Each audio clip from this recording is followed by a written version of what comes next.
He's touched millions of children throughout multiple generations, inspiring creative play, unity, and love. Today, the love continues for the old and the new.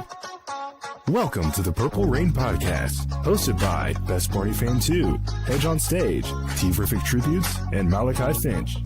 Disclaimer, this podcast has no affiliation with Mattel Incorporated. Produced by Moonlight Paradise Entertainment.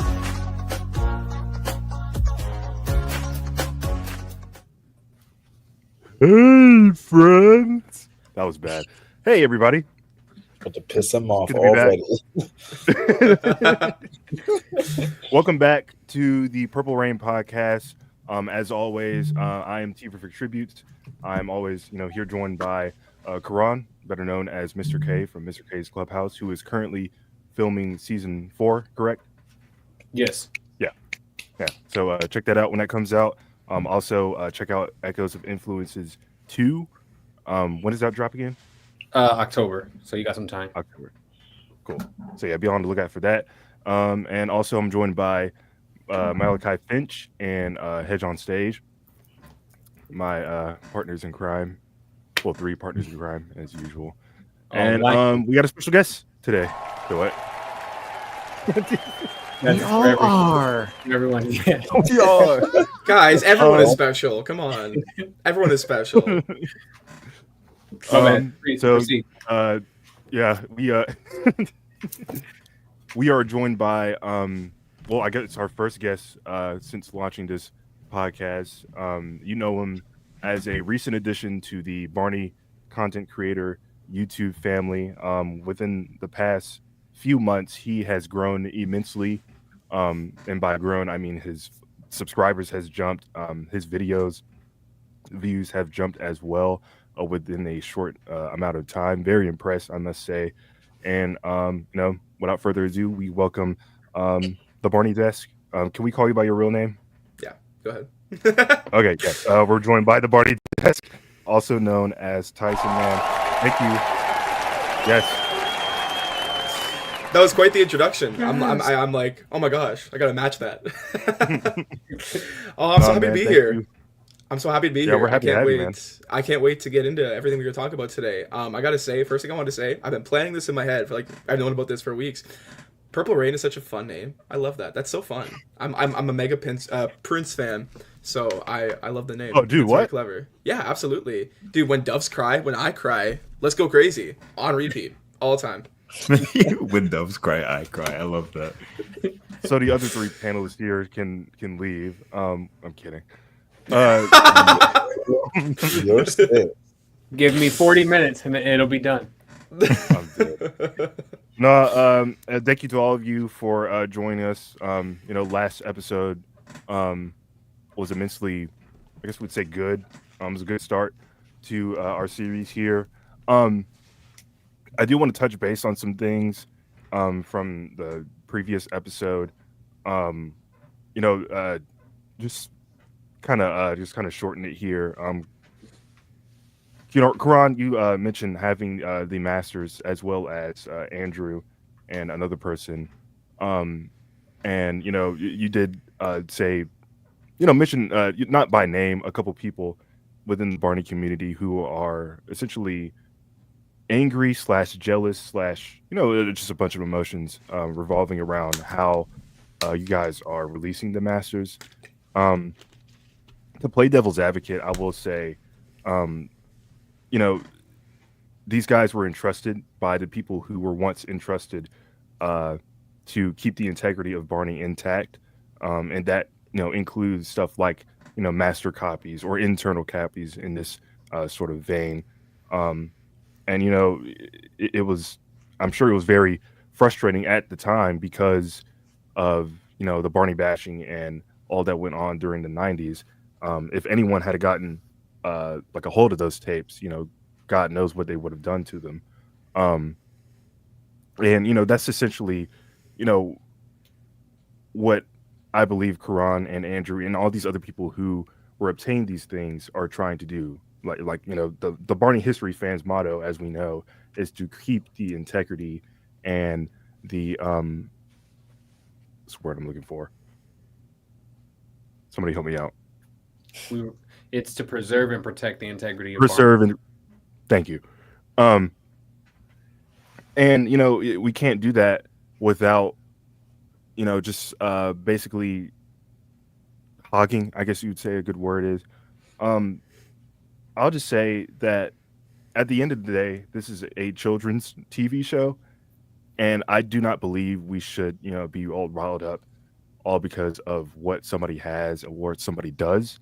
At the end of the day, we can't control what is being done or said to things that we do not have internally.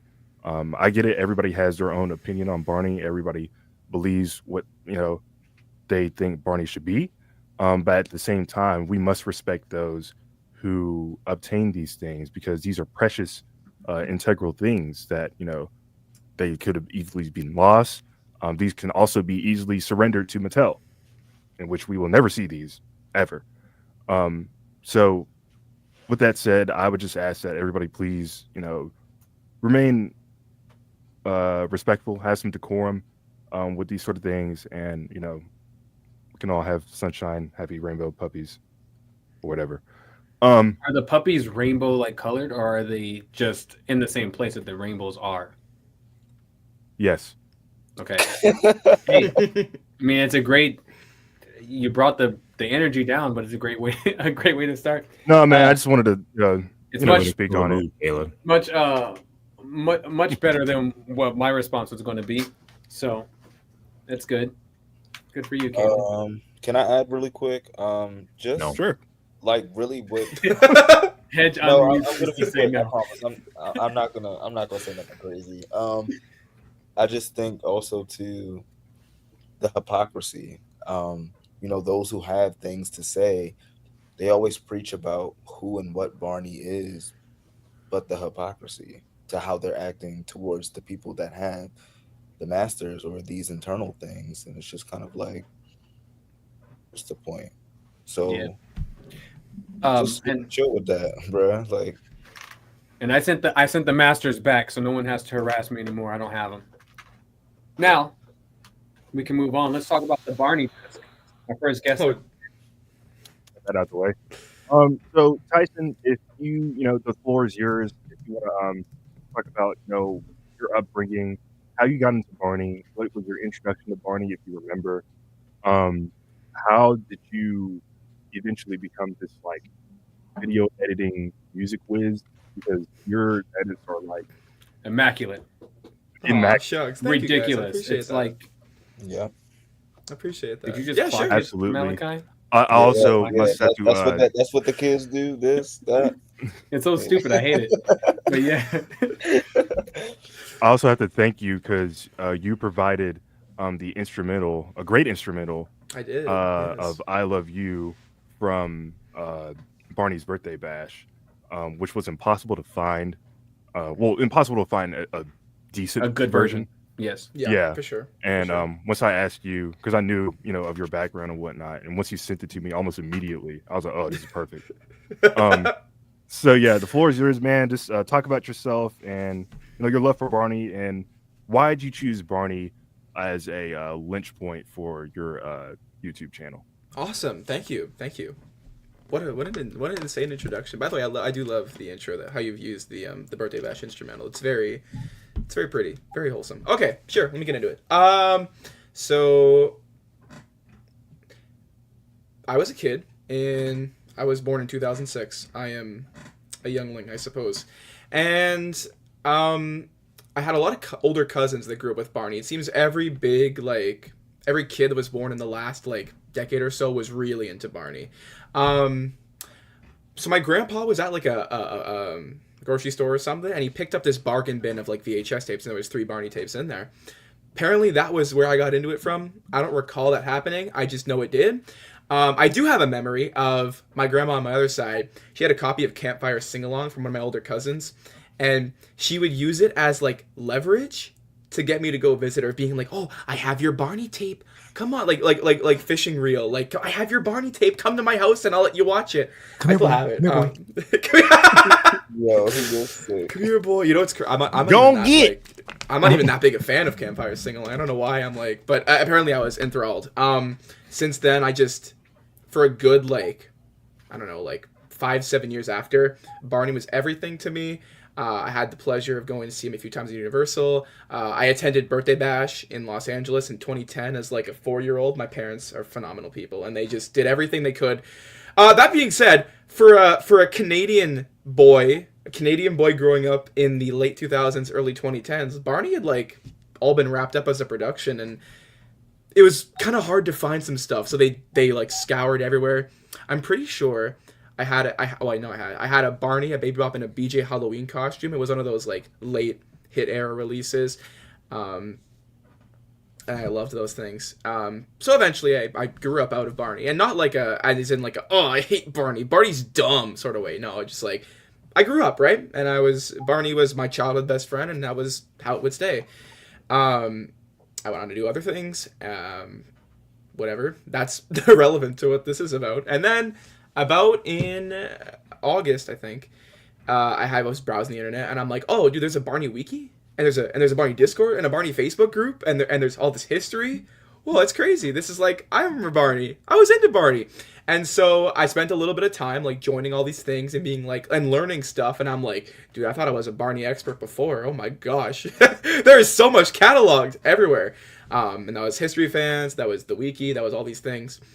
And I seen so many pieces of creative fan art and edits and all this stuff. And I'm like, dude, I like to edit. So I'm like, as a kid, I always wanted to make Barney videos on YouTube. I loved the idea of YouTube, but like I was like 5 and had like 6, 7. I had no idea what to do or how to do it. And I'm like, I have this very weird hyperfixation on the theme song. I don't know why. It was always like my favorite. I loved watching it over and over. Sometimes I just put the tape in to watch the theme song, and they'd be like, yeah, that's done. I'm done. And so I wanted to make this like evolution of Barney theme songs video, because I had seen one similar when I was a kid. So I made that. And I just made a channel to put it, because it's a 20-minute video. I can't send it via like email or message or whatever. And so I put it on this channel, and I was like, it's kind of, people kind of like this. So I made another one, and I'm like, well, okay, I have a lot of experience in media literacy, so I'm going to make a video essay. And I made one on Riff, and then I made one on the art style and this and that. And it just kept growing from there, and I'm very grateful for how it's gone. And I've just been slowly expanding with different types of content streams, the video essays, the hot takes, the music, basically putting as much of myself into this channel as I can. And it's been an absolutely incredible journey, and I've met so many amazing friends. And yeah, Barney community is such a great place. And that's, I guess, a little bit about me. Man, good stuff. Absolutely. I'm glad you're here, bro. Can I just say, and I've said this in previous streams before, can we just be so appreciative of the fact that Barney has a community, like a creator community like this? Because this did not exist years and years ago. And I feel like a lot of kids shows also don't have this. Teletubbies, I don't think, has this. Thomas, maybe? I don't know. But like, there's so many really talented creators in the Barney space now in 2025. And you look back at years past, like 2020, 2019, 2018, like this space didn't really exist. It's kind of crazy. Absolutely. What was that name? Absolutely. Barney Pooper. You saw that too. Yeah, man.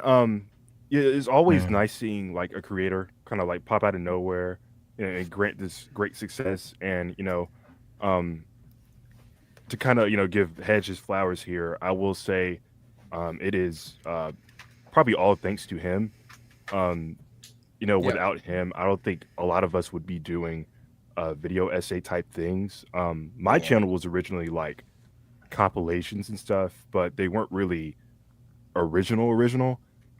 So when Hedge started doing his thing, I felt inspired to do that too, because I'm a voice actor, and to get your name out, you have to do certain things and create your own work. Absolutely. In order to just get your eyes on you. And I felt that was the best thing to do at that time, and it still is. And like I said, it's always great to see another creator come out of the ether and sort of carry on the Barney creator family, for lack of a better word. Slightly unrelated. but I always, and I brought this up before, one of the things that still cracks me up is when you sent us a screenshot of when you got a copyright claim for Barney, and it detailed what it was, and it literally just said something stupid like a bunch of stuff. it was like a compilation of Barney's stuff, and it's like, what does that even mean? It's just like, yeah, I for a don't while know. there, they were like striking people down, It was and that was around the time we kind of predicted that they were coming up with something, because they were Yes. striking a lot of people down and for no reason at all. And then all of a sudden, toys started coming out, merchandise started coming out. Then they officially announced the relaunch. Excuse me. And I always say also that I joined the community at the perfect time, and a bunch of us did as well. Like by the time I joined, the documentary was being developed. A year later, the relaunch was announced and whatnot, and there's just crazy things that have been going on the past few years has been wild, and again to see people like you, people like Hedge, people like Karan here, people like just different people in the Barney space like Big Purple 88 and all the other people on Instagram and YouTube that help carry on Barney's message in their own way while also helping people inform what's going on now. Obviously we'll go ahead, Karan. I'm sorry. No, I was just gonna say it's just super cool because like the community is growing bigger than it used to be. I've said it before, but the Barney community started on YouTube, where we are right now. Like when back in the early days of YouTube, it was like social media. You had like you can still make posts now, but that's where everybody kind of congregated. And it was very small. Then they moved over to the Barney fan club, page that was on Facebook, I think as the first official like Barney group.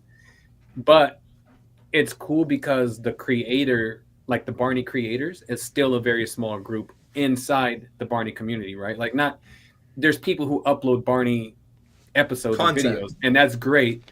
But as far as it goes with creators making something creative and original, and original to themselves, Hedge makes something completely different than everyone else. And obviously the Barney Desk and you, Kaylin, and Sam, you guys all make these kind of videos that stand alone from each other, that bring something new to the community. But also there's not a lot of people that's doing that specifically. So I think that's what's also cool, is seeing more people jump in and start to do that. It was cool when Sam started making videos because we were like, oh great, here's another person now doing video essays and that kind of thing. And then Barney Desk obviously popped in and we're like, dude, did you see that video? Like somebody else is doing it too now. Who is that? So I think it's just cool that there's more creators coming out and being more creative with the content that they're making, and it's not just we're just uploading an episode of the show.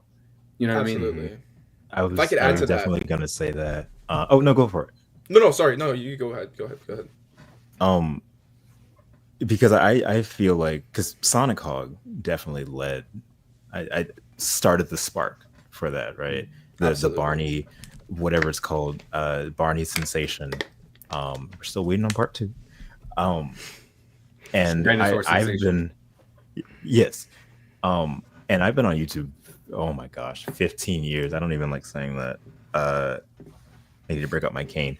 I've been on YouTube 15 years. I've been doing all kinds of stuff. And I realized that like Barney did not have a place on YouTube where people can just talk about him analytically. People do that for all kinds of children's properties, but Barney was like the one. You go on YouTube now, you see people talking about PBS kids shows and what was the best educational show, and the thumbnail has all these different kids shows, but Barney's not there. And it's like, well, why is that? Nope. I think in large part is because, well, real quick to add to your point, I think in large part because he was so popular that I feel like, and this is going to be a stupid statement, I feel like a lot of people forget that he came from a public access media channel. Yeah. And not like one of these like big networks like 4Kids TV or Cartoon Network. Well, obviously he's on Cartoon. No, he's not. But at the same time, I can get why people like sort of kind of forget like that he was once the face of PBS at one point. But go ahead. Barney kind of exceeded PBS. To an extent, you could kind of maybe say Sesame Street too. Like I see that sometimes people will say PBS Kids shows, and it'll be Arthur, Dragon Tales, maybe Magic School, but in like Sesame Street won't be there either. So it's like it's kind of weird how you get so popular, you kind of break out of your own bubble. But like it's I wanted to take my editing style from Power Rangers and all kinds of stuff and bring it to Barney because I knew that it could fit. It just needed the right people to find it. And now it is kind of almost surreal to see, you know, Barney Millennium, Sam comes in and starts doing these videos and say, okay, so now that's even broader, you know, things that I would never talk about, like hit entertainment. Sam's doing videos about hit entertainment and stuff. And it's like, oh, okay, doing that. And then Barney just comes along with these extremely phenomenal edits that you kind of don't really expect to be put to Barney. And now it's this whole other thing. So now we have this huge space of this Barney content coming out. And it's just, it feels really good. I think also it's the energy that you guys give to Hedge and Tyson. It's the charismatic voices, and it's the being up here, and like that's what Barney is about in itself. So it's kind of like you said, you're trying to find that right audience. Well, you found it because you make us feel welcome. Like that's how I feel when I watch your videos, Hedge. That's how I feel when I watch your videos, Tyson. That's how I feel when I watch Sam's videos or Kaylin's videos or Karan or whoever else it is. You guys you make us feel welcome. You make us want to watch. When I see Hedge up, I have the notice. When I see Hedge up, I'm like, oh, snap, like I'm gonna be at work. My headphones on, cool, great. Oh, Tyson uploaded, like what's going on? So I definitely think it's you guys too in that, and I think us as fans, like I don't do content creation, but me from a standpoint of watching it, we appreciate that. Hedge, if I can add on to what you said, I totally get it, because I used to do a lot of gaming content, and I wanted to sort of like take that, what I learned from that, and kind of apply it to Barney, see like tier lists, rankings, hot takes. Of course, those are everywhere, but I agree with what you said. I think I resonate very closely with it, and I think that's absolutely a philosophy. That's how I live my channel, or how I go through my channel, is try and bring other types of content style that work with other genres and bring it to Barney, because you're totally right. Barney, despite being such a phenomenally huge character that everyone in the grandma knows, there's no real like Quentin reviews, there's no real like big video essays, nothing like that. There didn't used to be any of that, and I think it's, not to reiterate what you said and sound like a broken record, but it really is fantastic to see so many Barney creators popping up. Well, I think it's my bad, but I was just going to say, like, Barney is he's far more accepted today than he was even 10 years ago. We say that all the time, but that's because we are the adults now. But there is still some weird, like, I don't even know I think Anthony said it. Like, there's like some weird stigma with Barney that I think that's why he's left off of like the PBS show list or thing. Yep. He's the biggest show PBS has ever had. Sesame Street has ran the longest, but Barney is the biggest thing they've ever had on that station. Yes. And for him to consistently be left out of conversations as if he didn't do what he did and birth a whole new generation of television is always strange. So we're like one of the only communities where we have to create and talk about this, because if we don't, no one's going to do it. Absolutely. And I think that's what's so great about all of you, because you're clearly passionate about the show. You're passionate about the character. It had an impact on your life, obviously, but aside from Barney, you're passionate about the content that you create and put out.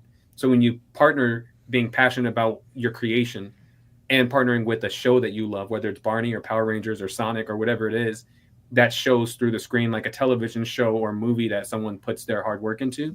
And I think that's what has elevated what this community was before to something new where people have to talk about it. Now people want to interview Barney history fan admins and members for their stories about Barney toys and things like that, when 5 years ago, that was not a thing. You know what I mean? So I just think, I don't know, I just think it's great. We've said that many times, but it really, really is to be able to watch all of you create something magical and feel invited to watch that and celebrate it and support it and have people who identify with you. And you're not the only kid who's a grown up now who still likes Barney. Like there's a whole group of us that we're allowed to kind of just be ourselves through that, and I just think that's awesome. But you know Absolutely. what? You're so right, and it's crazy because this is why I don't like when I don't think any of us like it when people are so negative. Because if you think about it, look at where we started.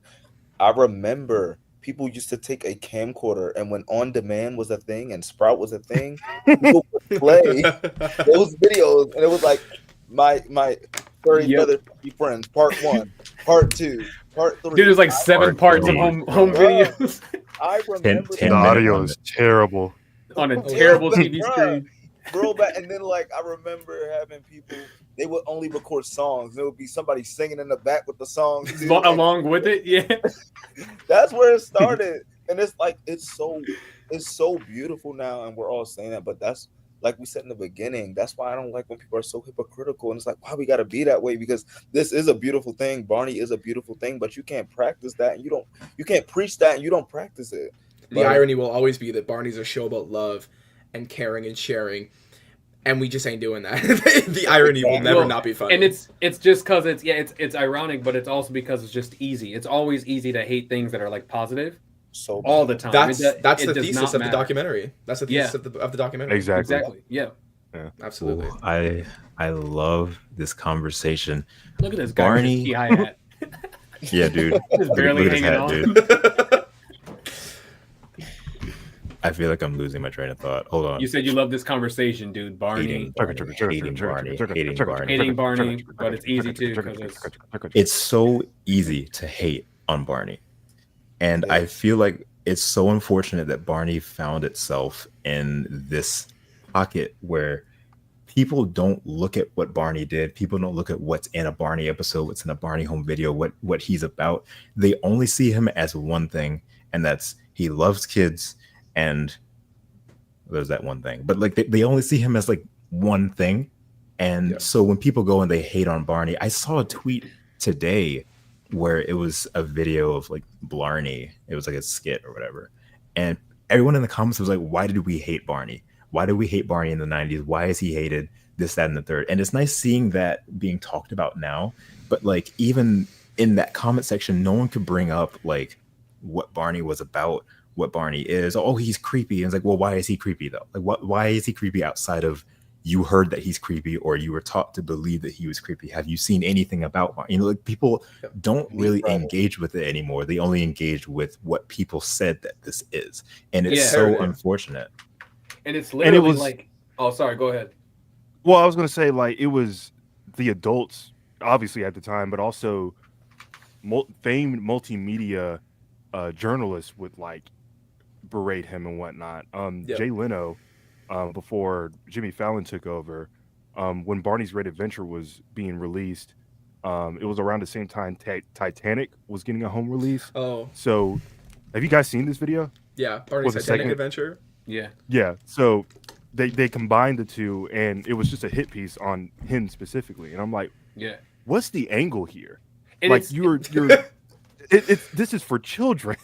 And it's so stupid because like all the people who always had the argument that were adults like, oh, he's creepy, were kids who grew up with like Sesame Street.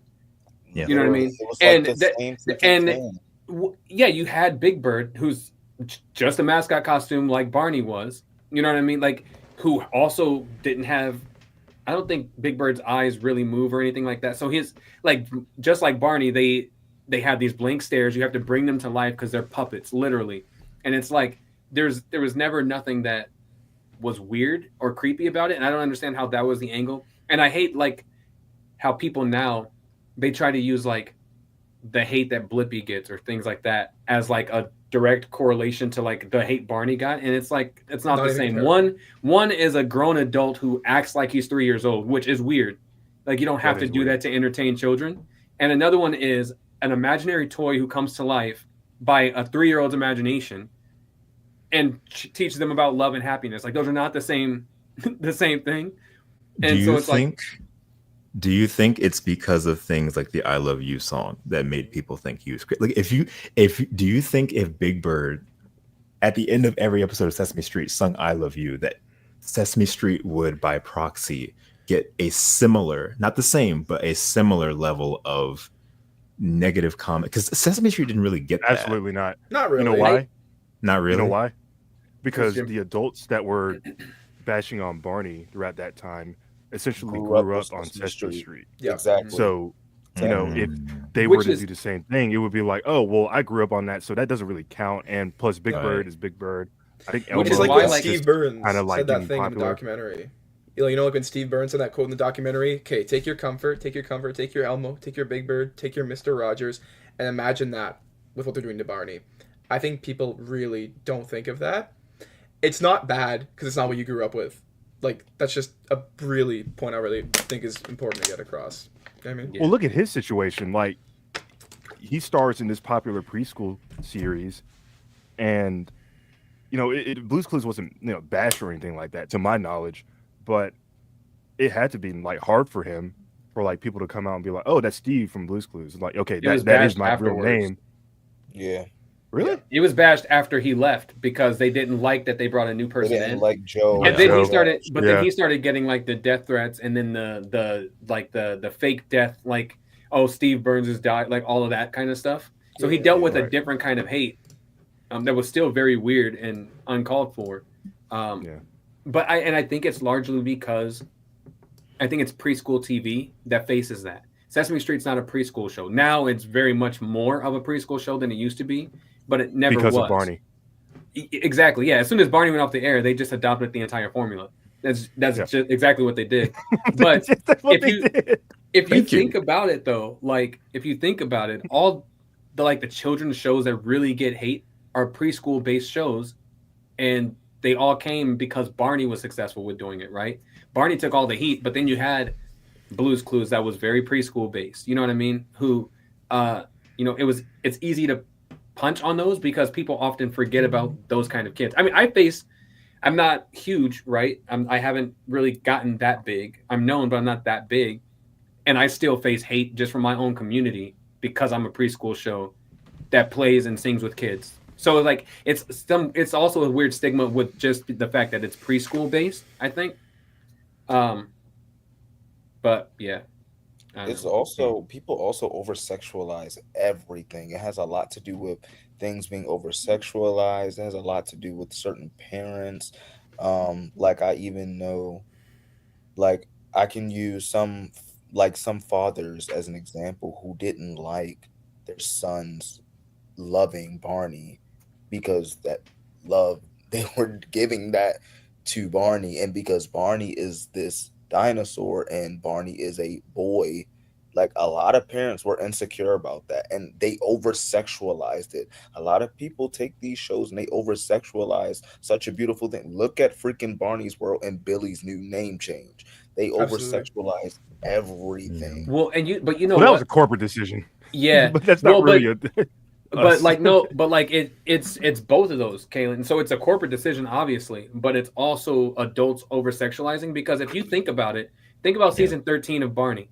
Those new people from Hollywood that came in to run that show wouldn't even let Ben give Barney a hug. He had to give him a high five. Like it started there. Exactly. Like it was just very strange to see a high five all the time instead of a hug when it's a song about. I'd argue it started when they took Mr. Boyd out. Oh yeah, but that wasn't public knowledge. You know, we were just like, oh, I guess he's gone. Yeah, now. but it was still the influence of the decision, reflective of the society. For sure. Absolutely. Yeah. It's just I don't know. Like my kids love this character so much that there must be something wrong with it. Exactly. Yeah. That's exactly how some parents think. Exactly, and that's insane. Yeah. You can't look DJ up on Google without typing Barney first. I always do that. I go Barney DJ. Yeah. It always has same to with be this new just stuff. that. Like if you look up Billy the Dinosaur, it could be like some random character somebody drew. Who is that? Like yeah. Nobody, you know, I don't know. Before we move on, I want to touch on this though. What Anthony is saying is such a double standard because like Mr. Rogers would sing to kids about love, friendship, etc. But Mr. Rogers also got a lot of pushback as well. Yeah. A lot. He had a bunch of rumors that he was gay for literally no reason. You know, like there was all these things. People were protesting outside of his funeral about the fact that he was potentially gay and all these things, and never had a reason to believe that just because because he was a soft-spoken man who showed empathy. You know what I'm saying? Like I never it's knew that. so bizarre. And that was before social media. This was 2001 or whatever that when he died. You know what I mean? It was a very weird thing. I wish somebody would protest outside my funeral. I would haunt them. Bro, they were across the street of the funeral home.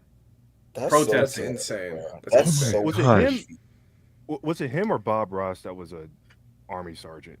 Bob, but people believe that he was in the Army. He had like sleeves of tattoos. Like they had all these bizarre, like beliefs. It's just I think it's a thing with. It's more of like people who work with kids, especially men. Like I said, I deal with that now. Like literally, I can't even get boys to audition for the show much because parents don't believe boys sing and dance, as if Prince and Michael Jackson and Chris Brown and Usher and all these people don't exist. Like when you turn the TV on, like they're not there dancing and singing. It's a very strange thing, but it's also very adult driven. Like it's adults who are just weird who put that on. They oversexualize. As a preschool teacher, literally 2 weeks ago, I was in my boss's office, legal situation because somebody fired. I'm the I thought it was gonna be that, but in my center, I'm the only male teacher out of 17 other women, the only male. And because I'm the only male, everybody is like, Mr. Malakai this, Mr. Malakai. The kids love me. They gravitate me, like not to toot my own horn, but toot. They love me. So you have kids that wanna jump up. He's so stupid. Barney in every episode. That legit want to run and they want to jump into Mr. Malakai's arms. They want to give you a hug. They want to sit on your lap. They want to, like, that's a kid's natural response when they feel loved and they feel welcome. So long story short, I had another coworker that went around legit telling other coworkers like, oh, like, yeah, we need to watch out for that. Yeah, like da-da-da, you know. And it's just like, why can't my intentions be genuine? Is it because I'm a male? But you know what's funny? People don't take that stigma with women, because the same way that men can do weird stuff to children is the same way that women can do weird stuff to children, and people don't take that and they don't apply it and they just kind of let it fly. And it was just a whole thing where I was in this legal situation for nothing. When teaching and children and singing and dancing with my children, that's my passion. That's what I'm called to do. That's what I want to do. So I understand what you're saying, Karan, because that's me. I'm legit in that situation as a male preschool teacher now. And so I get it with Mr. Rogers and even with Barney. That's why, like, he's a fictional character, but I will, like, die hard, like, defend it, because it's like, I get it. I've been there. It's like, y'all over sexualize everything. Y'all make everything so weird when it's just not, it's genuine. Like, why can't it just be genuine? And I don't want to, like, Karan, too political. It's getting far off of Barney, but it's a great conversation because people don't know. No, you're good. People don't have it. I literally did a video on this for a class I'm taking, but I also put it out for public. You are getting like that weird stigma placed on you, one, because you're a man, but also because you're black. And that's just what it is. Black men, people hate being around children, and like it, because if you're a loving, caring man, you're fighting against every barrier that they want you to believe. And when it comes to like preschool teachers and things like that, I think it's 13% of preschool teachers across the US are men. And if you look at specifically black men, it's less than 3%. So we need more people like us who do it and aren't afraid to fight against the barriers and the stigma and provide something. That's what they did with Barney. That's what Mr. Rogers did. You know, like I'm currently doing that now. Like you have to be willing to create a space for other people to come in who look like you or who are men, to provide something regardless of what the outside noise is. But it's also just extremely hard to do that with social media, especially now, being so easily able to reach you, even if you don't want to see the stuff, it's just there. Anyway, I'm going to have to jump off soon. So I want to argue about Barney Desk's song list before I get off. I got like 5 minutes. Okay, very quickly. Tyson, you are Canadian. Me and Hedge are wearing the Peace Collective hats that are from Canada. Canada, eh? Without without talking about the show, because we're going to get to that later. What are your feelings on the current relaunch? Are you satisfied? Or are you like, do you think they could do better? Do you think it's just been a failure? What have been your opinions on it?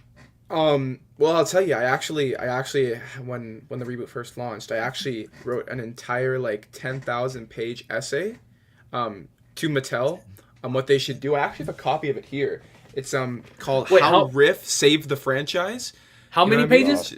No, I'm lying. This is a bit. Okay. I was like, this is great, but the 10,000 pages. Yeah, this is it. No. Hey, did you know I was going to ask that question? No, I was just like, I thought this would be a funny thing to whip out, and I was like, I want to like whip it out for the bit. It's empty. It's blank. I just thought like I gotta find a way to integrate this at some point. No. Riff is the best thing to have happened to Barney in 2006 onward. Until recently. That's the only thing that they changed with that show. That was it wasn't a bad decision in the whole like grand scheme of everything else. I don't care what anyone says. Everything else that they made was a worse choice than adding a dinosaur. Yeah, guys. I mean, Riff, he's fine. I don't know how strongly I feel about Riff. He's okay. He's just like this is the first time I've ever seen anyone excitedly put Riff's name on a piece of paper. That's amazing. No, I do it. I used to have that stuff, the stuffed toy too.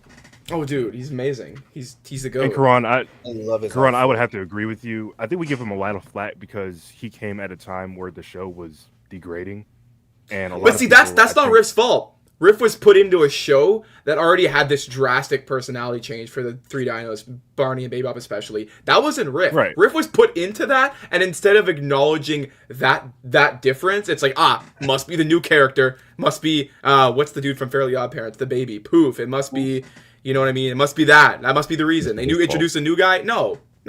It's just Riff's initial season was for him, not for Barney. I ignore Barney after season 7. Riff in... It's the main character. Dude, season 10 onward is effectively just BJ, Riff, and friends. Feet Barney. You know, it's like... Barney pops up, he's like, yeah, okay, just get to the dinosaur. Hello, friends! Walks out. But to reiterate what you were saying, Kaylin, you said we just give him a lot of flack, and it's exactly what we were just talking about Barney hate, it was just easy. When you look at all of it, you go, man... like however long it was since BJ was introduced, now you have this new dinosaur. As teenage kids or whoever, like at the age we were watching it, it was just easy to be like, man, no one cares about this dinosaur. Like who? Yeah, we didn't need this guy. You know what I mean? It's just an easy thing. Yeah, and I feel like hit entertainment was free real estate. Just to be honest, because of course I've seen it all now because of the stream, but like it's not bad. But hit entertainment, I'll slander it till the cows come home. That is free real estate. 100%. And I think China. And I think that's what corporate's mindset is when it comes to that character specifically, because I get it. Like they're trying to recapture the magic of the 90s, but it's not working. Don't even get me started. But okay, they're trying to recapture the magic of the 90s and do their own thing. But it's like, okay, you can't have both things and expect a grand outcome. Like you have to pick one. Riff never. But okay, like I don't hate Riff. It's just, again, a lot of people like myself at that time were like, no, there are 3 characters. Yeah. There's 3 and children, and that's it. Sometimes there's puppets. Sometimes there's weird animatronic koala bears. But that's what the show was. And then, like Karan said, like, you know, as you get older and you kind of rewatch, you know, stuff like that, and he disappeared. You know, things like that transpire.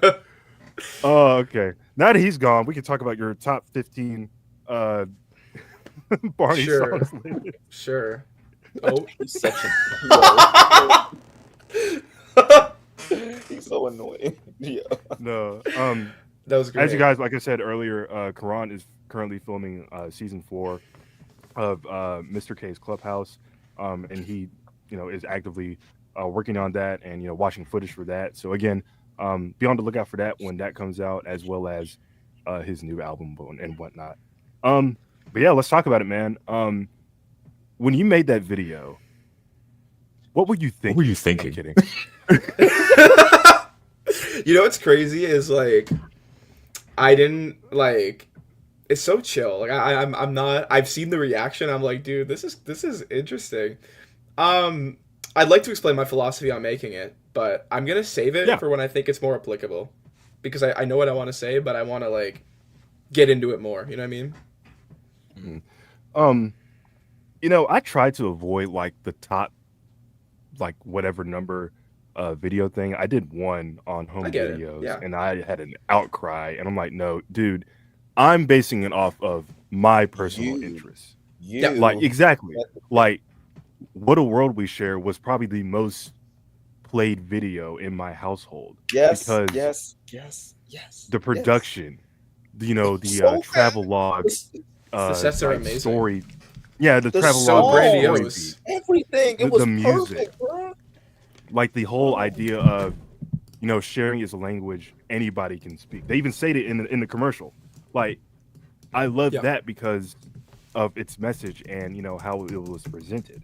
I'm not basing it off of a consistent basis that I gathered from like market data and whatnot. Like, that's not what I'm doing when I'm making these videos. And I feel like a lot of people who watches, you know, our content like that, they tend to think that way immediately. And it's like, no, I'm basing it off of my own personal beliefs and how I feel. That's why Hedge here that's why Hedge didn't touch like the hit years when he was like reviewing, you know, all the you know, years prior to that era of Barney and whatnot. And that's why a lot of people, you know, tend to focus more on the 90s.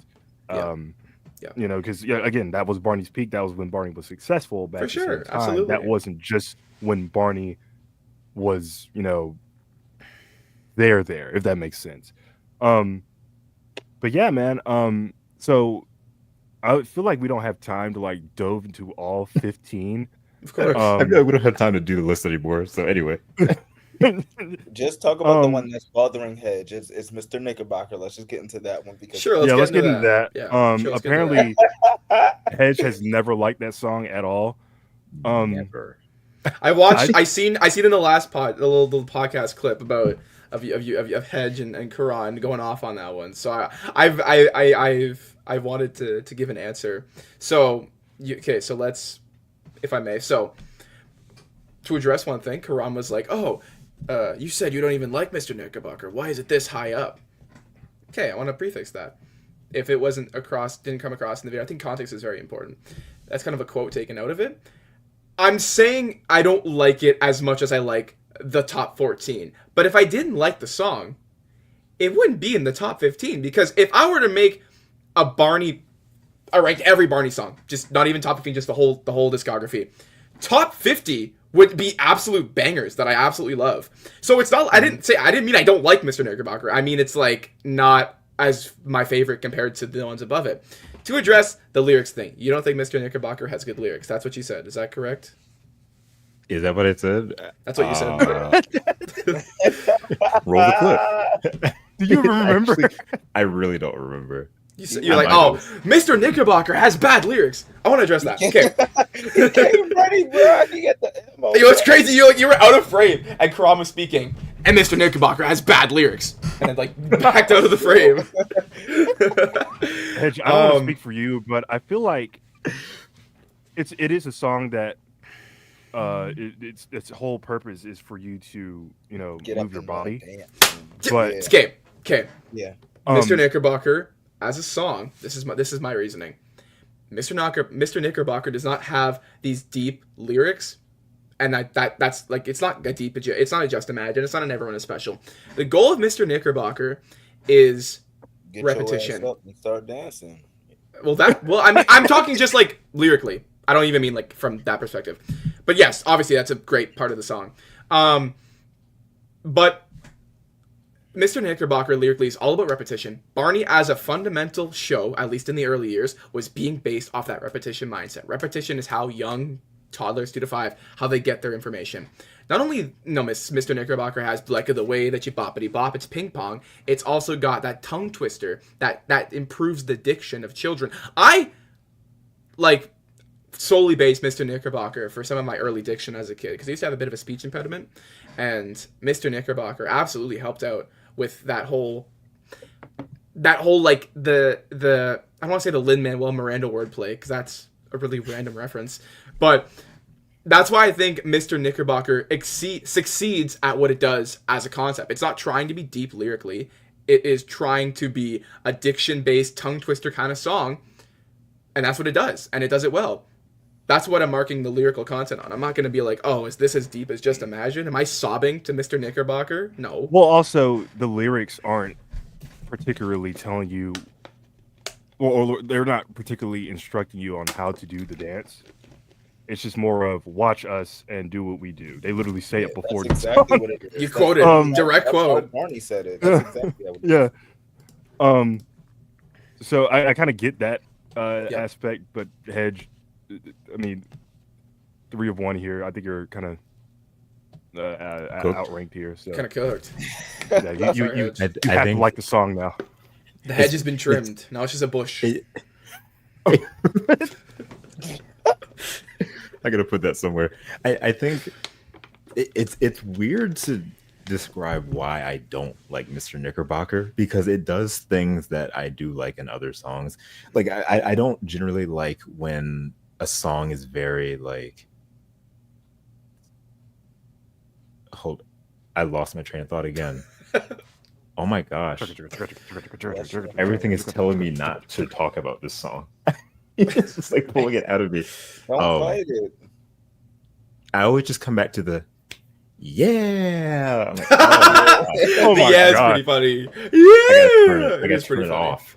It is Oh. pretty funny. But I get what you're saying, Hedge. Just like I feel like I understand. I feel like for everybody it has, the likes and the dislikes. Because for me, I think it's the beginning for me. I'm like, I have a really good musical ear. I love instrumentation. I love stuff like that. So Do ya? first sets of drums that come into and then the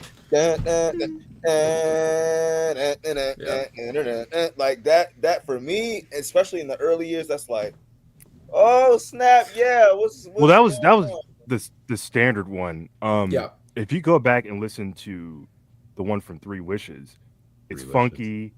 Oh yeah, it's groovy as It's hell. very The bass licks are crazy. like hip hop. Yeah, Hip hop was starting to like kind of edge itself into popular culture and you whatnot. can hear So the they Bob West voice too. Mhm. He made it. He made it. Boppity He bop. brought his voice down like with the. I like the way that you boppity bop. Boppity bop. And he turns to the camera. He's like, "My name is Bob West." Oh, I don't like get up and dance songs. I think I don't what like it is. Barney. I don't even know why. I don't like Barney at all. I never have actually. Wow. Oh, so you must also hate Dino Dance. Yeah, I was exactly. I don't. Oh like God, Dino here we Dance go. either. Which is funny because "Come On Over to Barney's House" was the tape that I wore out growing up, because that's like, I had a lot of Barney tapes, but that was the main Barney tape. And when Dino Dance came on, I would tune out every single time. That's crazy. And I loved that tape, but like, everybody start twisting and turning. Okay. I'm like, all right, I get So it. I get it, within guys. Within the context of that video, at first you don't really gather any like educational values from it, but when you read the parental description on like the DVD and whatnot, they kind of tell you that, hey, Barney's trying to teach you how to be a good Dancer. But like he's trying to teach you how to be a good host when guests come to your house. You offer food, you introduce people who also come to your house, and when within that context, by the end when they get to that song, it's like okay, when you've done those things and you've been polite and you've been respectful for your guests, it'll always be a party and everybody will always be welcome as long as keep those things intact and remain respectful and whatnot. And also in the context of that video, I see you're about to laugh. BJ was a guest in the house, right? Barney invited BJ, but BJ didn't. No, he didn't there. really invite BJ. He just showed up, right? But he lives there, and right?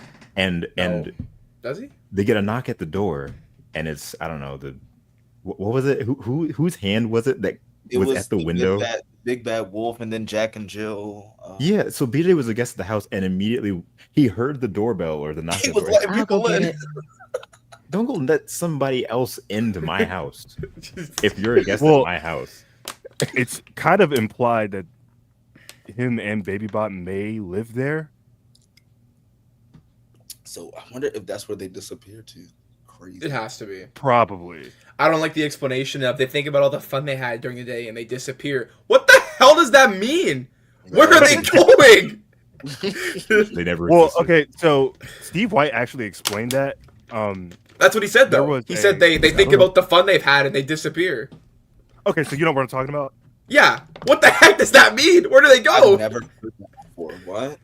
Okay, He so said that. for He those said- who don't know, yeah, for those who don't know, originally before they introduced Riff like 8 times, they were playing like a video about music specifically, like, you know, Barney takes the kids and the dinos on like an orchestra or something like that, something to that vein. The original script is still like findable, is somewhere, probably on the Barney wiki or whatnot. But there is a line near the end, when BJ and Baby Bop, you know, disappear. Riff goes, "I don't know how to do that," and Barney goes, "Just think of all just think of all the special things we've done today, and you know, you'll be on your way," or whatever he says. That does not make sense, but also at the same time, you don't want to like talk down to your audience and be like, "Hey, yeah, these are imaginary characters. They're not really there." We could get into the debate over whether or not the Barney characters, especially Barney himself, are actively entities or if they're just like imagination. Because that'd be a whole other episode. Oh, I would love that. It's always left to like verbatim. I have lots to say on this topic. I'm not going to say any of it, but I've done a lot of plotting. Well, like the later years, they kind of like like when adults see him, like they're not hiding him from adults anymore. So I was like, okay, everybody knows. They're not. Yeah. In the new, that's not after the background game.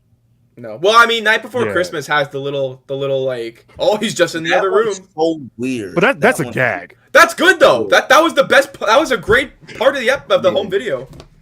Yeah. It was the sarcasm from the parents. Like they're literally like, "Oh, so Barney and Baby Bop are outside. Oh, got it.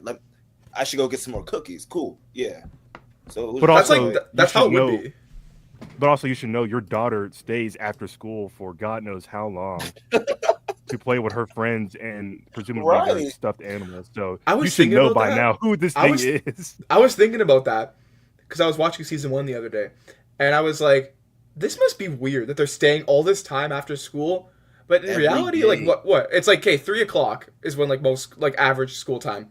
Maybe let's give it at most an hour and a half later because like it's only half an hour, but like there's time cuts. That's like 5:00. They're just going home for dinner. This seems fairly average for kids in the 90s. I know I wasn't alive, but that just seems kind of like a thing kids in the 90s would do. No? Yeah. So it's not that weird when you think about it. You know what I mean? I feel so. Well, it's weird in the sense that there's no teachers there. Yeah. So what?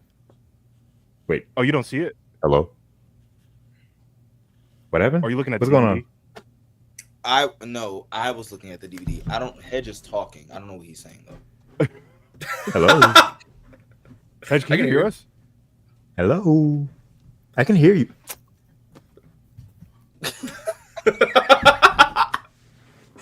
Bro, what is going on? Can you hear me now? We can hear you. Can you hear me now? We can hear you. I'm gonna go to Barney right now. I'm gonna tell y'all what's going on. I'm gonna tell him what's going on. What is happening? I feel like I'm being gaslit. You're not. Wait. Oh snap!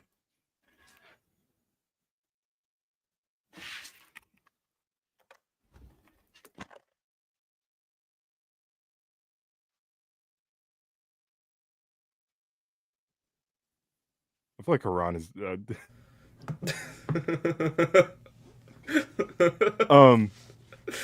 always felt like it's always like left up to verbatim whether or not he's real. In the new show, he is very much real.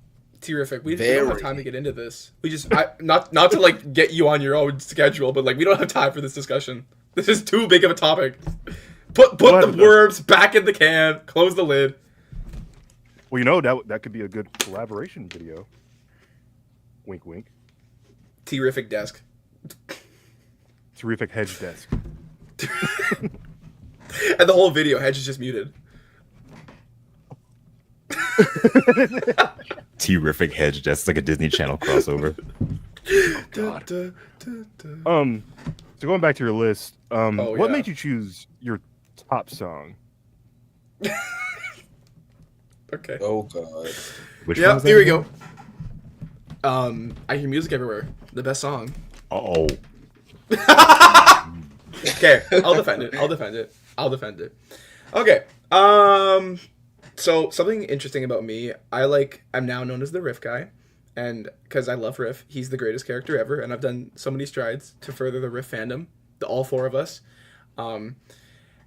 That being said, when I first came into the Barney community, I believed the misconceptions. I actually had this hate on for Riff. I didn't like him. I was not a fan. I was like, dude, this character sucks. He ruined Barney. I hadn't watched any season 10 to 12 stuff in a while. And I was like, dude, he ruined the franchise. Then one of my friends was like, dude, Riff ain't that bad. And I'm like, okay. So I set out to do some research on it, and then I made a video essay out of it. I'm like, oh, dude, Riff ain't that bad, actually. He just came in at a bad time. But what helped me like Riff was that I was listening to Perfectly Platinum, the album, and I had gotten to I Hear Music Everywhere, and I'm like, dude, this is fun. I like this. This is actually really good. I'm like, okay, this is a bop. I'm hitting there. I'm hitting it. I'm hitting the jig, And then the more I listen to it, I'm like, dude, this is great. And it really grew on me. And I don't like. I remember Karan saying, again, my receipts are being pulled out. I Hear Music Everywhere is number one. That is a complete lie. No, I'm not lying when I say that. That is what I believe. You can disagree, but I don't think that's a lie. And you had said that a bit earlier. And I want to say this before I talk about the song. If I had just not you as in an audience, not you specifically. If I had just given you Soldier Riff, tell him, okay. No, but if I had just said, oh, my ranking list, Everyone is Special is the best song, and Just Imagine, and I Love You, and the theme song, yeah, you'd be satisfied, you'd be validated. But would that be a really interesting video? It would, not to me. I wouldn't think that'd be a very interesting video. And I don't say this to be I'm not just saying this to be I wanted my list to be contrarian. No, it's what I believe, and I think that because I grew up with this huge library of Barney already out before the show was done, I don't have a nostalgia bias towards any particular era because I grew up with everything, BYG all the way up to the hit stuff. I'm also truthfully not the biggest fan of some hit stuff. Season 7 is my least favorite season. It's not a season bias. I just like Riff, but I'm not the biggest fan of the hit era. No, I don't like season 7. I actually can't stand season. I had pneumonia once. I watched 5 episodes of season 7. And I swear it made it worse. I was bored out of my mind. I was like, this is awful. I don't know why I like this as a kid. This was a few months ago. I was like, dude, this is brutal. That's my opinion though. That's my opinion. And that's what I'm saying about the list is if I just gave you what you wanted, that would have been interesting. I want to bring my perspective because I've seen everything. I don't have a nostalgia bias for any particular season. I'm not going to necessarily just favor the classics because I grew up in the 90s or bash the hit stuff because it wasn't what I grew up with. So that's why my thought process. That being said, people being upset and talking about it, it's just a happy result of my opinion. Now, I Hear Music Everywhere. I think it's such a fun song.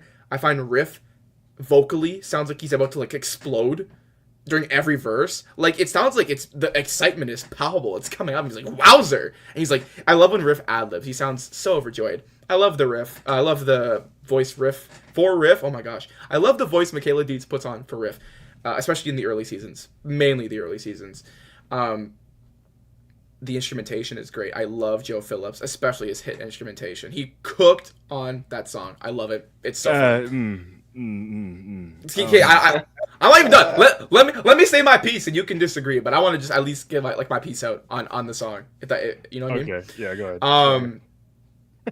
Also, the saxophone is pretty sparingly here, which is crazy because Joe Phillips and that saxophone. Okay, that's just a fact. The saxophone is sparingly. There's 2 saxophone runs, whereas I Love You, the hit, especially the extended one. It's bro's just going off on that saxophone, most of the song. Bro, he eats with that sax, the whole hit era. He does. The lyrics, I think, are pretty good for I Hear Music Everywhere. They're descriptive. They do the job. Like I said with Miss Nigar, they do the job. That's what they set out to do. They wanted it to be an auditory-based song about hearing sounds everywhere. It's the theme song for Riff. I would say not only is it, like, obviously one of the strongest Barney songs, if not the best, it's also a very strong character song for Riff. It's a very good, which I'm actually surprised was not used as much as I would have thought, because like they put extra effort into I Hear Music Everywhere. It seemed like I would almost speculate that they were trying to open a backdoor pilot for Riff, or at least were planning it, because I think I Hear Music Everywhere is such a good song. I think it was too good compared to like what they were putting out at the time. It's like that. What's that? That one song there that Barney and BJ sing. That whoops song, I forget, but like yeah, like mistakes of the way we learn. That's dog water. That's truly awful. Well, I hate the choreography because God bless Carrie. That suit is so stiff, and they try to make him do these like God bless Carrie for sure great type moves, and he just can't do it. And if he does, he's going to tear that costume apart. So mascot. I love watching. I remember I watched a clip of A Friend Like You from one episode, and it was Barney and Riff. And Riff's hitting it, and then Carrie's like, "There's no rhythm," and then hits the friggin' leprechaun jump. No. But I also just think it's a very pure, innocent, fun song. Fun fact, my mom does not like Barney music, but like she'll put on I Hear Music Everywhere in her car. It's the only one she likes. I think that's a really interesting fact. Anyway, I just think it's the greatest song, and yeah, I've said my piece. I think that's everything I wanted to say. So go ahead. That's what's up. Okay. I'm here for it.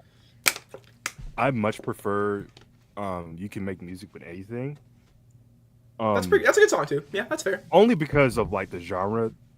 See, Joe, one of the very few things I like about his take on the music of Barney is that when it comes to a certain subject or topic or situation within an episode, he'll choose a genre of music. Yep. Mostly with the Barney music in his like early days, he infused a lot of gospel with jazz and a little bit of pop. Nah, not actually. No. I thought there's a lot of big band. Gospel, jazz, and big band. There we go. Yeah. And then later on, as time progressed and genre started to change, he influenced a little bit more hip hop, still a little bit more jazz, and kind of infuse a little bit more gospel in there as well. I think he does get a little too sax happy, especially in the later years. And I think that is in part to do with the producers. Yes, the music focused curriculum. Well, okay, trying to put so in there too. Sloane Coleman, she was the head of like creative events for all three companies. When they were transitioning from Lyric to Hit, before Hit officially acquired them and folded them, Sloane and somebody else was like the producers of like the in-between home videos before they shifted their focus to the Hit era. Oh, like Dino Dancing Tunes and Pajama Party. Right. Yeah. And she stated in a Purple Tales interview that she liked it when Joe did sax and whatnot, and included most musical elements in that. And I think that's why he became the sole music producer after Lyric's time was up. That's why we saw less of Singleton and less of David Wolf and whatnot. And those compositions were well and good, and it did fit the those vibes, the purpose of Barney and those vibes, like you're saying. But at the same time, I get why they wanted to like evolve the music and whatnot for that current generation who was watching the show at that time. I tend to include, I don't know about you guys, I tend to include like songs that haven't been sung in a while, or songs from an album that were never sung. Me and Hedge pulled out the CDs on the last episode. I think Great Adventure, to me, is probably one of the it's not going to get any like Grammys or awards or anything like that. To me, it is probably one of the greatest soundtracks inspired by it and from a movie. Oh my gosh, yeah. I can't even get back to get it. Well, okay. My thing is, it was impressive for them to get the people that they got for it, because at the time you got to think like, you know, again, all the adults were like Barney and all this other stuff. But Yeah, that's again, fair. they did it for like a paycheck and you know whatnot. Oh, you got the cassette. Yeah, I don't have a CD. That's all I can. Yeah, the cassette just has the dino singing some of those songs. I have the vinyl. I mean, like Pee Wee Bryson, Sheena Easton, Take Six. So annoying. Who's the one that died recently? Oh. Roberta Flack, may God rest her soul. Like, you know, a lot of people they got at the time, and you know, it kind of works within the aura or the vibe of that movie. And when you listen to it after the movie, it's kind of like, oh, like it's kind of a lullaby album, but like on a more grander scale, if that makes sense. You would never think it's Barney listening to that album. Yeah, you would. Yeah. I would argue that's a negative. Sorry, Well, I'm not a fan of the Great Adventure soundtrack, not in the slightest. Uh-oh. you don't I'm like so the sorry. you don't like the I Love You? No, it's I don't even it's I like Love You. it's pretty mid. You know what I'm really upset about is that If All the Raindrops, the version in the movie wasn't put on the soundtrack. We got this like random bar song. That was Okay. crazy. That was illegal. So you know why that wasn't in there? Why is that? Okay, so what the hell? Here we go. 'Cause what? He said because it's the hedge being hedge here. Hedge being hedge is crazy. So Bob actually revealed this about 2 years ago on one of his streams. When they were filming that scene, when they got the composition for that scene in particular, they did not like it at all. They wanted more of like a upbeat big band jazz sound. So they said, hey, can you go in the booth and record a tip track? And then later on, we'll have the orchestra kind of play over what you're reciting.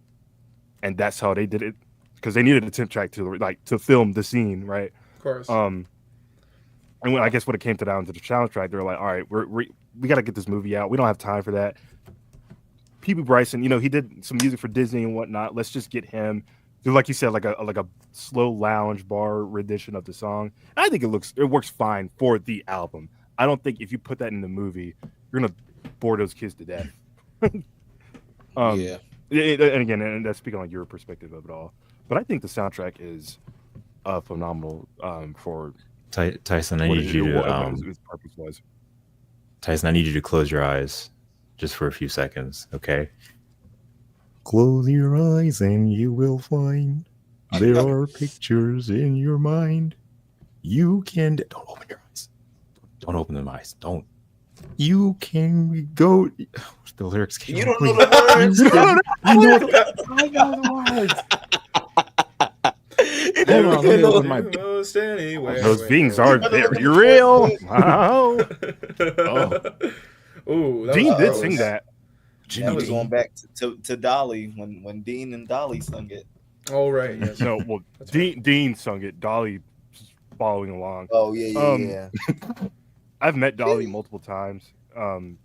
What? No, we're not glazing over that. That's We a met random Dolly wardrobe. Parton a bunch. You Dropping met that. Dolly? Well, I'm from Nashville, so Dolly met you. the likelihood of running into her is. We're in a Barney podcast, and you're just going to casually say you've been eating Salisbury steak dinners with Dolly Parton on Thursdays. That's No. I have never ever done that in my life. Well, the way she does it, Maybe once. that is not. That's actually not her real hair. Like, she kind of disguises herself when she goes out in public. But for some reason, I recognized her, and she was like, "Yeah, that's me." This sounds like a Wattpad, like fan fiction. Like, I know what her disguises look like. I knew it was her from the moment I laid eyes. Dolly, I know you're putting on a ruse for everyone. I know you're fake. Dolly, I'm not like other. I don't know.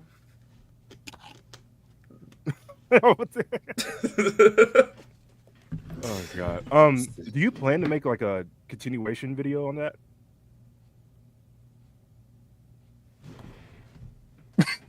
Oh, me. What is going on? Yeah, you. On what?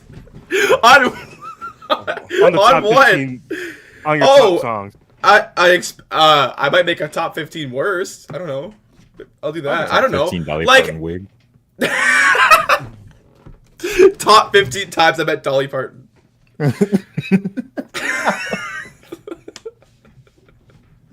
You know, I share something personal and it gets crapped on immediately. No, it's cool. I'm It's kidding. cool. It's cool.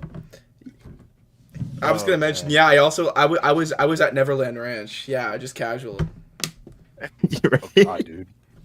After that with Mike and Dolly Parton and Barney at the same time. At the same time. Well, you know, Barney was at the Bill Clinton inauguration parade in '93, and Michael Jackson also performed at that same event. So they could have met. Tyson, Also, there's a video. Are you a Michael fan? Absolutely. Oh, peak. On my wall, I have a giant framed Time magazine thing of where he died, and then another magazine, and then the glove in the middle. If I could show it, I could, but I don't. I can't. I got like 30 MJ replica outfits. To my prom, I wore a white with black, you know, the black engraving there that he wore at the '93 Grammys. That's good. Oh yeah, you did tell me. You okay? Tyson, you mentioned Prince earlier. I completely forgot I have this. Ooh, the necklace formerly known. That's crazy. It was a gift from Dolly. Somebody. I wanted you to have this. Oh God. Thanks, dog. Why did the accent, please? That's crazy.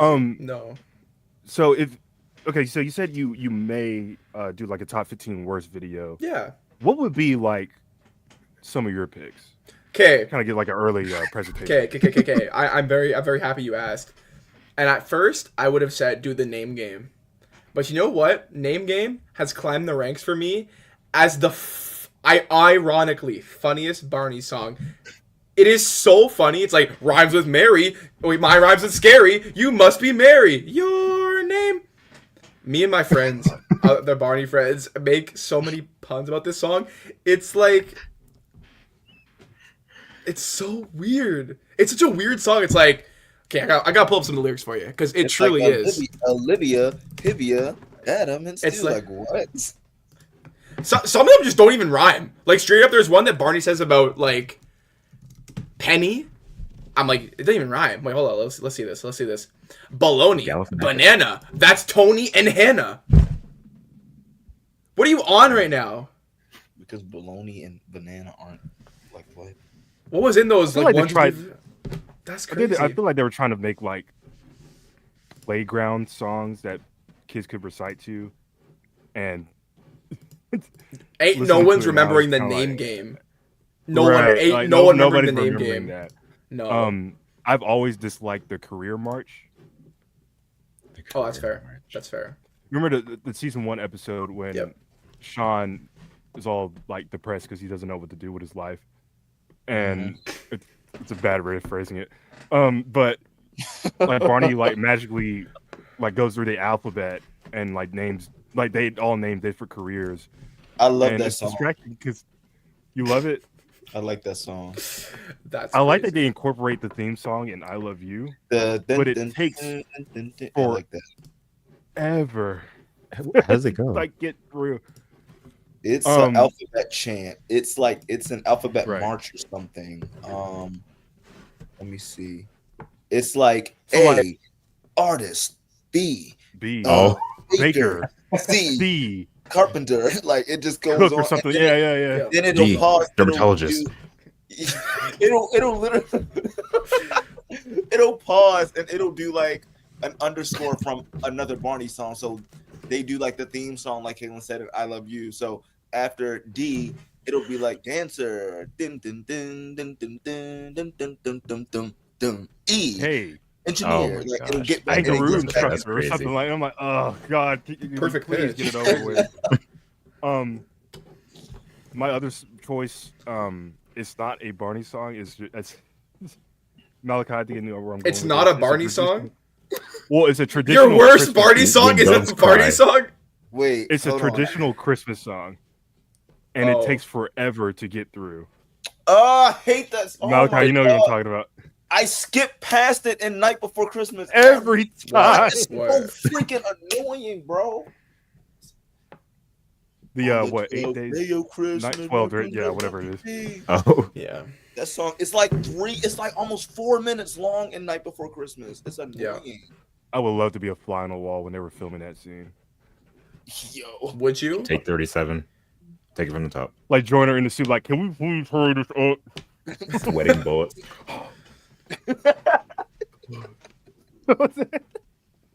I'm Bob's in the spiritually studio. Get over sweating. Get over it.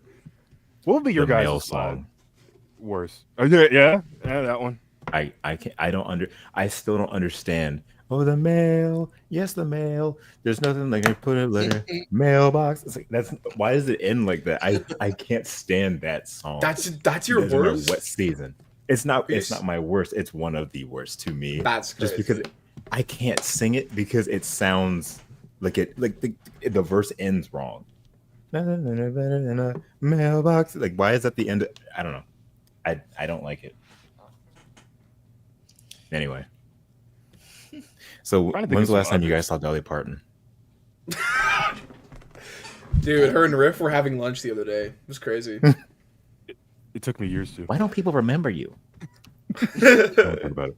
I saw her on YouTube filling up on Barney. He's so cuddly. He's so cute. Oh, she was. Yeah. She was scratching his stomach. He was like, She was scratching his boy.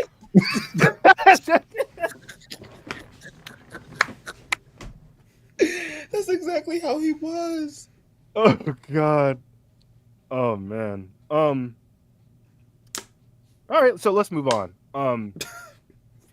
Obviously, Tyson, you've been you've been outspoken to me throughout our conversations that you do not watch the new show, and I get it. Hedge doesn't watch it either. I get why a lot of people would not want to watch it. Go ahead. Yeah. See, I'm not like out. I believe I'm outspoken with some other things, but I don't really think I'm outspoken with Barney's World. It's more just like, it's not for me. I'm not going to pretend it's for me. It's not the Barney I like. It's not the Barney I grew up with. There are some baffling choices. But like, I don't know, man. I'm not going to sleep thinking of that purple frog dude that they AI generated. Like, I don't care. It's not a big deal. It really ain't a big deal. I also have the Jumbo Barney plush. I succumbed to the pressure at Walmart. I'm saying that he doesn't like it. Well, that's talk about he has the plush. I think that's the thing that people are kind of like excusing for it. Like, okay, you don't watch the show, but you'll immediately buy something from the product line at Walmart. And I get why, again, a lot of people succumb to that because for the first time in God knows how long, there's Barney things on the shelf that are brand new and accessible. Like, it's exciting to walk into a Walmart and see that giant Barney display. Yeah. And the work they put into that, and the work they put into these as well. I mean, as somewhat accurate as it kind of looks, it is a good looking plush and a very good quality thing as well. And it's a toy company. Obviously, they own it, but quality wise, I'd say it is very sustainable. But that that's not what we're talking about here. So earlier this week, I went on my channel. I don't, sign in on my channel a lot these days. I should. A YouTube channel by the name of Tyler. Just that name. He has leaked a bunch of stuff that I believe he should not have. Mostly Barney, but he did also leak like the behind the scenes stuff from Sonic the Hedgehog 3. Wow. Hedge, did I send you that? No. Okay, so way before any trailer or marketing dropped, this guy posted like behind the scenes photos and like stuff like that, like Jim Carrey and like the statue stand-ins they used to film, and James Marsden and whatnot, like all from the third movie. And I'm like, how did he get this? Unless he like was there, because they did film some of it in Canada, right? Yeah, I think so. Yeah. So I guess it will make more sense that he had it in hand with that. But essentially, this YouTube account posted some various upcoming Barney's World episodes that are not finished. They're either not finished or there are storyboards. Of course, with this series, from day one, it has been plagued with leaks and internal stuff just coming out in the public open and whatnot. My question for you guys: what does Mattel do? Like, See, what can they do to? Before I let you, what can they do to stop this? Well, they're not doing much of anything. It feels like they're putting their what they feel like is their heart and soul into this version of the brand, but when it comes to data leaks and protecting it, like they're just doing a very poor job. Me, Hedge, and Karan and Emmy succumbed to like doing a live stream when the first episode leaked, and I was contacted by one of Mattel's lawyers, of which he said, "Take it down, or we will take legal action." I was like, "Oh, okay." And again, like that was just the first circumstance, and it has been happening consistently for a while. So I'll open the floor here. What can they do to stop it? Why does this keep happening? And do you think something even maybe tragically worse could happen? Obviously, we know they're trying to get this movie off the ground. I don't believe it's going to happen. But if that ever were to, seeing as how they've treated this brand so far since, bringing it back, it would not surprise me if, a script would leak or an unfinished scene from that movie would leak. So I'll open the floor to you guys. What do you guys think about it? If you watched the episodes, what did you think? No spoilers if anyone in the comments wants to see them. But yeah, go ahead.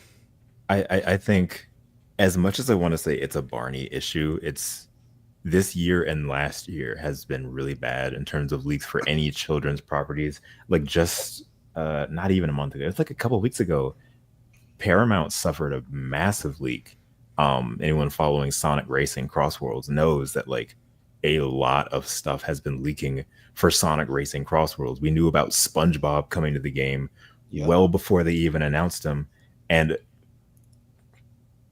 well before they even announced him, we knew about Aang from Last Airbender, Hatsune Miku. We knew about all of this stuff before they announced it, to the point Tyson where you are rocking his world right now. I didn't know about the Aang one, bro. I did not know that.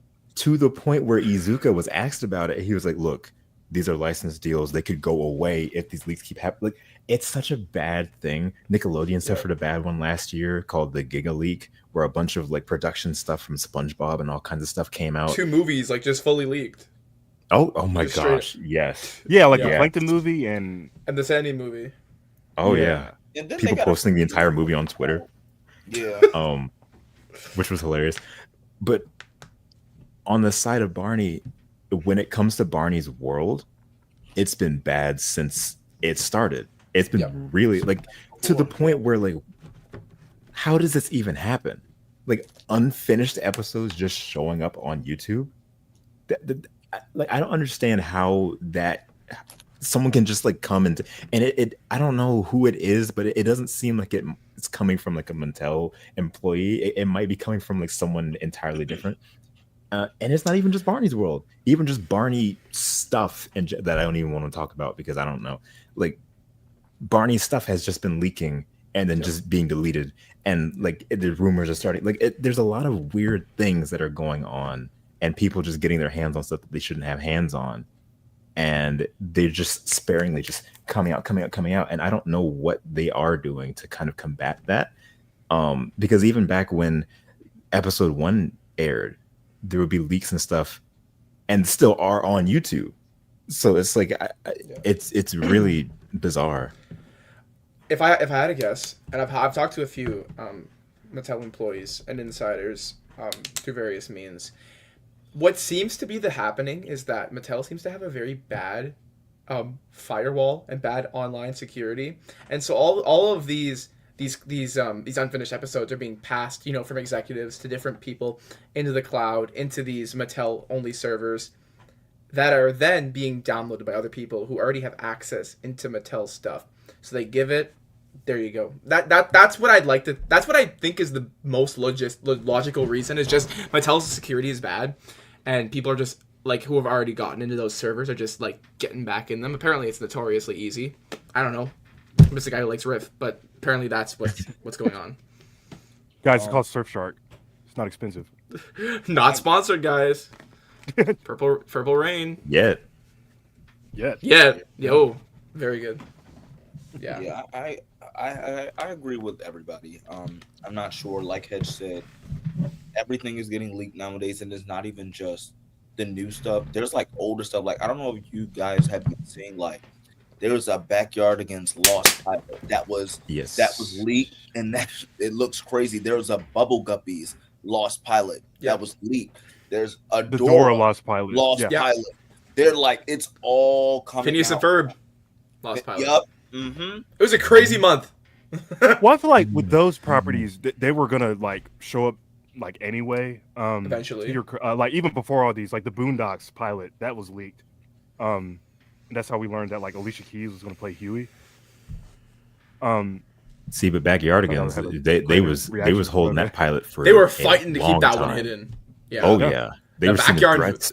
The wiki of the Backyard Against, they were trying to keep it hidden. They were shaking in their boots when it showed up on YouTube like a week or so ago. Yeah. But you know what? Nickelodeon deserves it because the creator died, and like a week or two immediately after they announced like a relaunch, and I'm like, what is wrong with y'all? Like Steven Hillenburg ass friggin'. Oh yeah, same thing with him. Nonsense. He leaves the show and he dies, and then we're like, all right, now that he's gone, let's do these Burger spin-offs. King. All right, let's fast food like he didn't want. Camp Coral. Friggin' more movies. Like Camp Coral is Barney's World. If it was better. No, literally though, and it's sick that they're still coming out with movies. Why is this like the second? There's another one coming out in December. Why is it like the third SpongeBob movie coming out this year? It would not surprise he's in Sonic Crossroads. Oh yeah, with no I voice. found that out like an hour ago from you. It's crazy. I didn't know. It would not surprise me. I didn't know Aang was on it. It would not surprise me if they fully shift SpongeBob to 3D for the TV show. At this point, because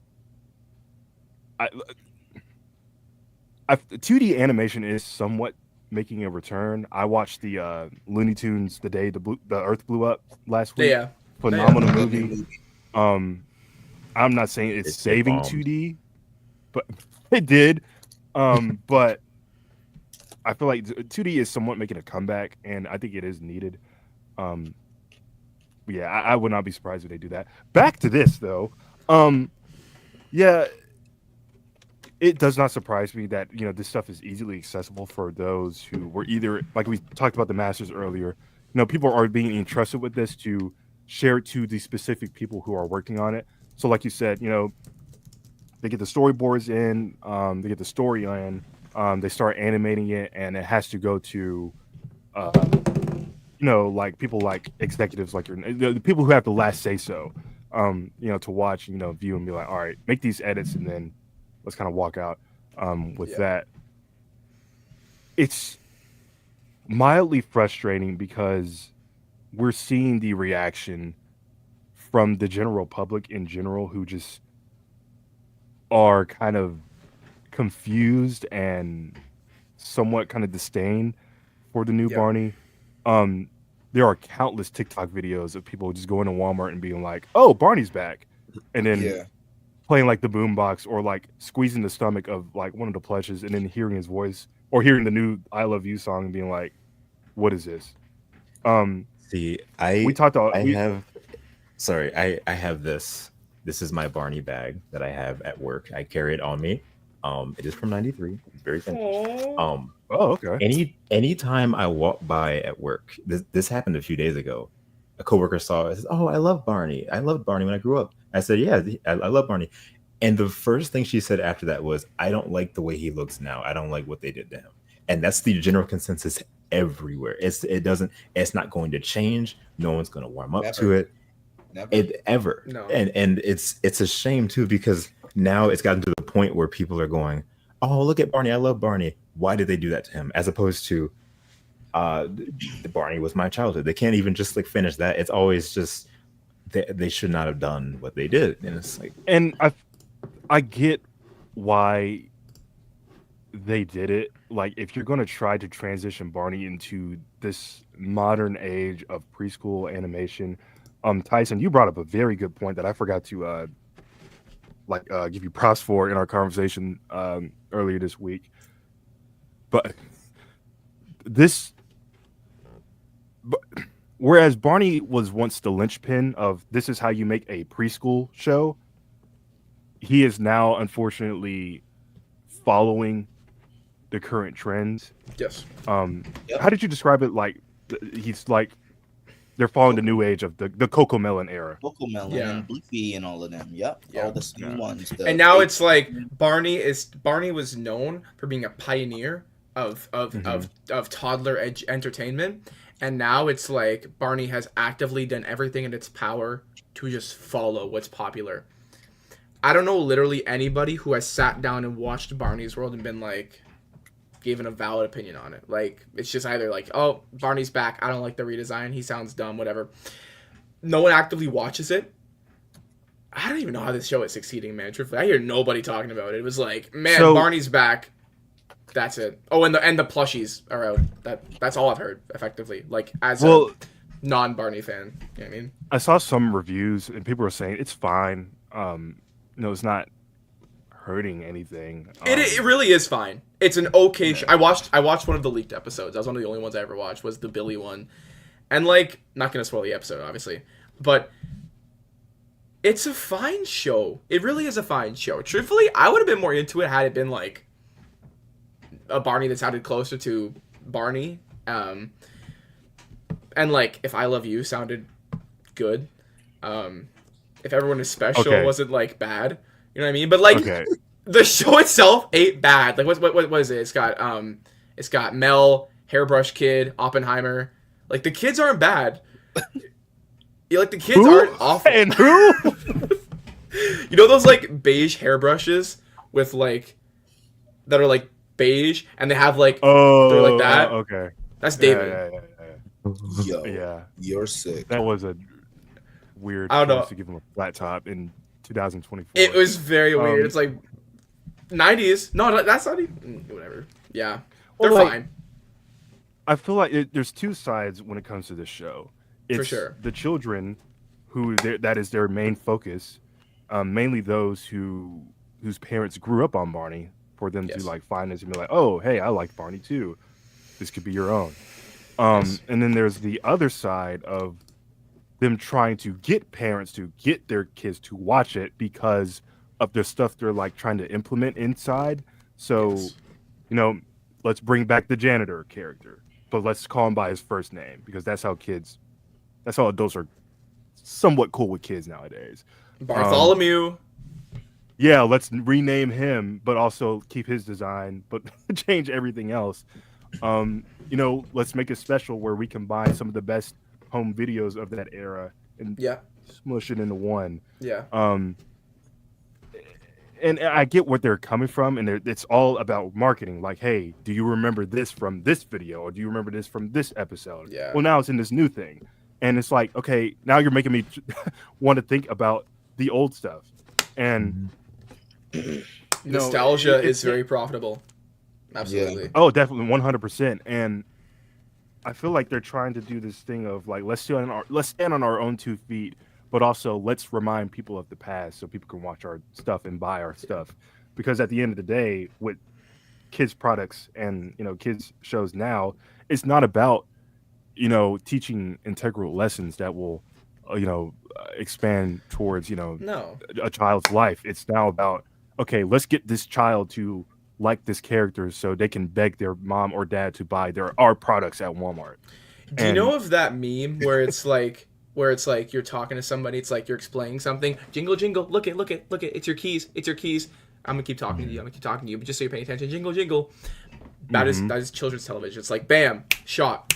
Also, I just unrelated side tangent, but I don't like the current child show landscape, how it's so hyper focused on hypercuts and by retaining your attention and less about paying attention, because as the generations have gone younger and younger, attention spans are gone, and it's legitimately starting to become a huge problem. Like even me, I don't even have that great of an attention span.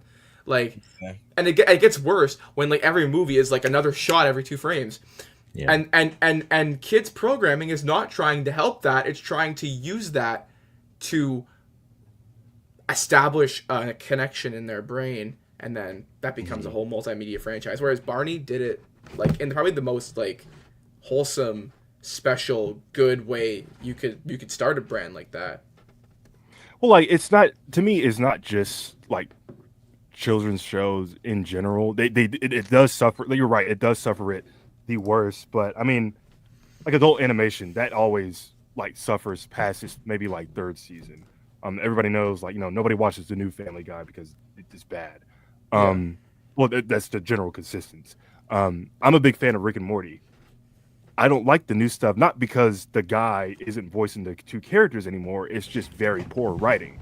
Yeah. Other shows like that, that you pull grand examples from, but I don't know. It's just like I said, they're focused more of how do we sell our products by making a 30-minute or 11-minute commercial instead of making a TV show that will help develop, and develop, good moral life lessons and whatnot.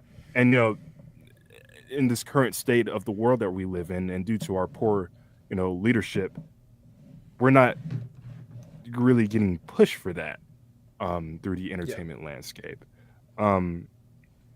But in terms of like all the stuff leaking,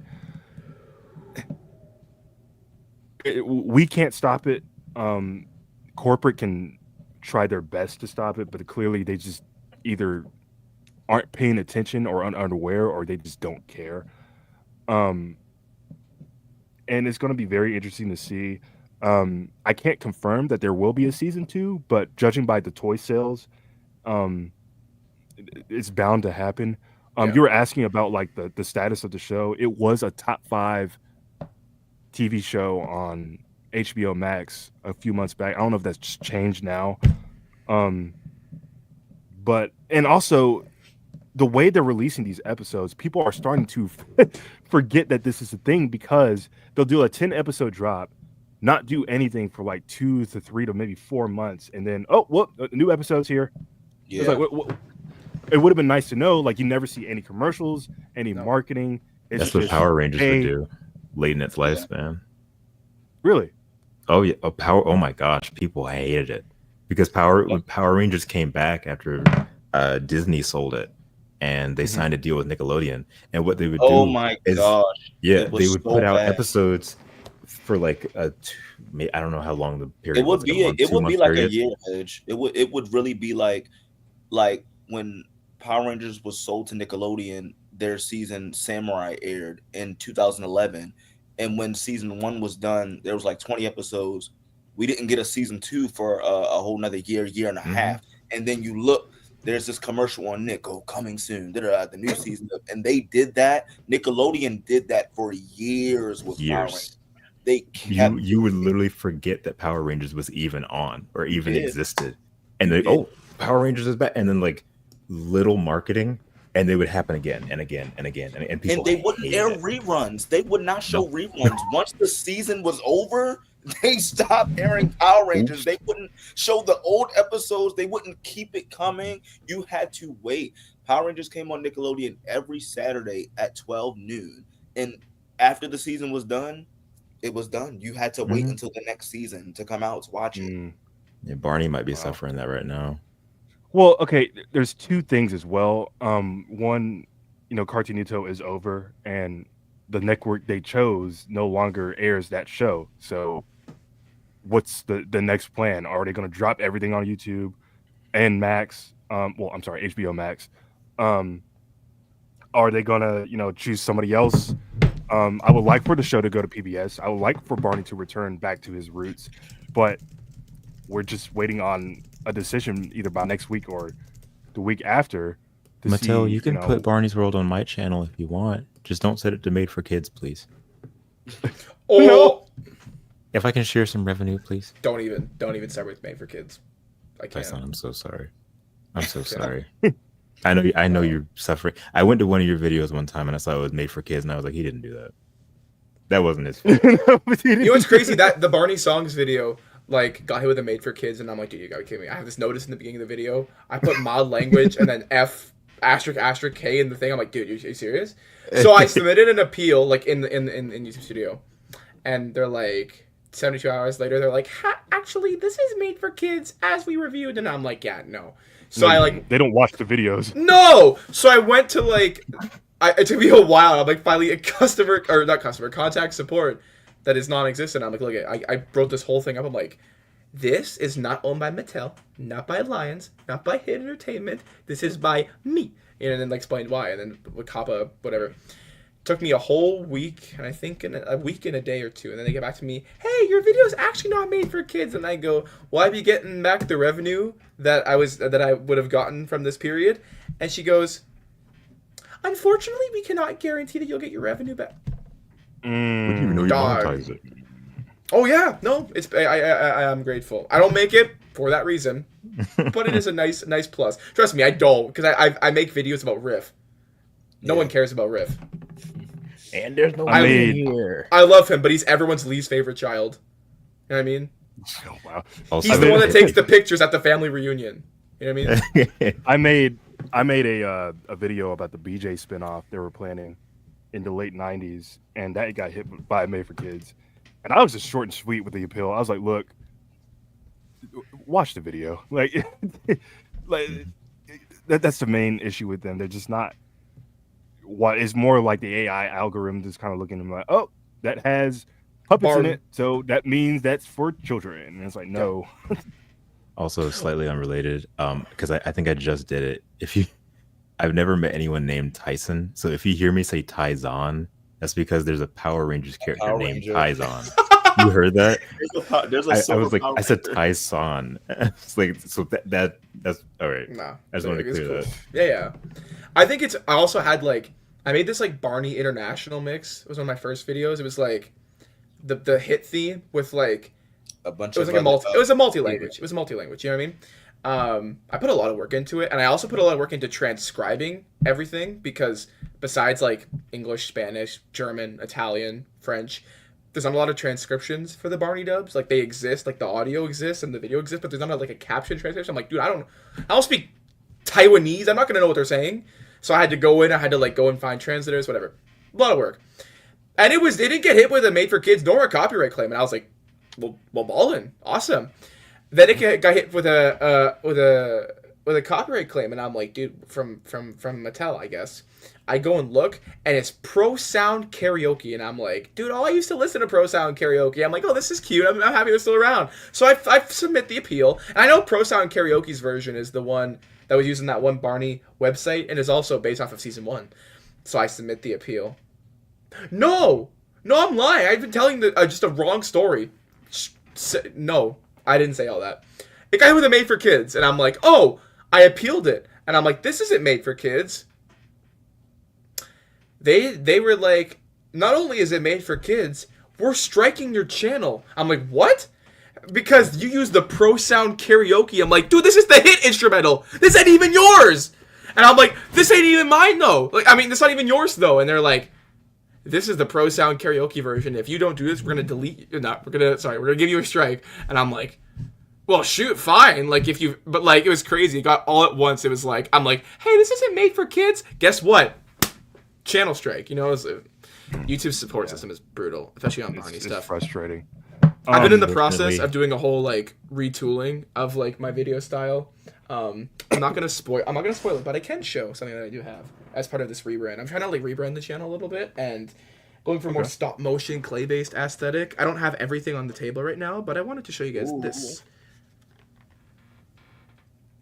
Ooh.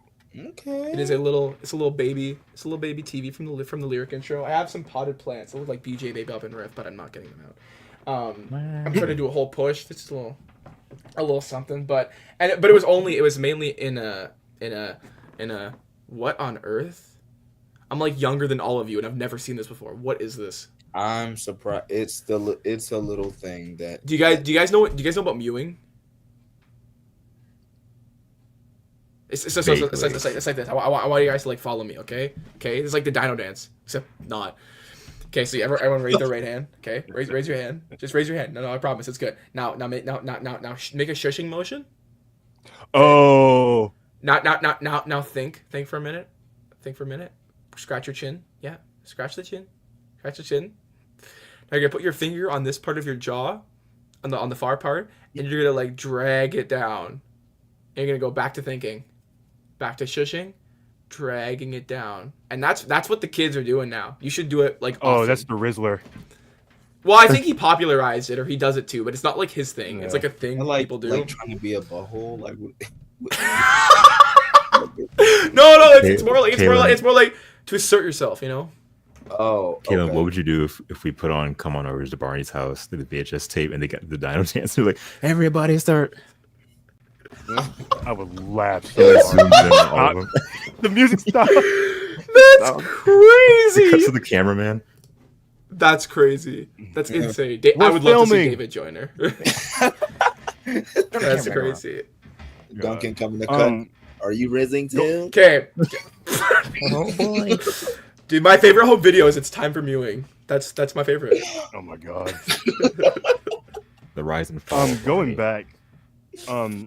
My second thing I have, and I'm speaking like I hate this. I don't hate the show. I'm more supporting it because I just want Barney to stay in the limelight.